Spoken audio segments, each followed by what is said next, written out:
নতুন চমক নিয়ে হাজির হচ্ছে যুক্তরাষ্ট্র প্রবাসী চিত্রনায়ক জায়েদ খান। ভক্তদের চমকে দিয়ে নায়ক জানালেন নতুন একটি শর্ট ফিল্মে তার সাথে অভিনয় করেছেন নিউ ইয়র্কের mayor Zohran Kwame Mamdani. Short ফিল্মটির নাম ইমিগ্রেন্ট ডায়েরিজ এপিসোড 2। চলতি বছর মার্চে মুক্তি পেয়েছিল এর প্রথম এপিসোড। প্রবাস জীবনের নানা গল্প ও সংগ্রাম নিয়ে নির্মিত এই শর্ট ফিল্ম পরিচালনা করেছেন জন কবি এবং সাদ আল আমিন।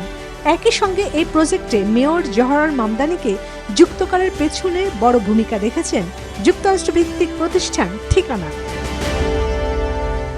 সামাজিক মাধ্যমে জায়েদ খান বলেন, জহরান মামদানির সঙ্গে এই শর্ট ফিল্মে অভিনয় করতে পারা শুধু তার একার গর্ব নয়, তিনি মনে করেন এটি লাল সবুজের বাংলাদেশের পতাকারও গর্ব।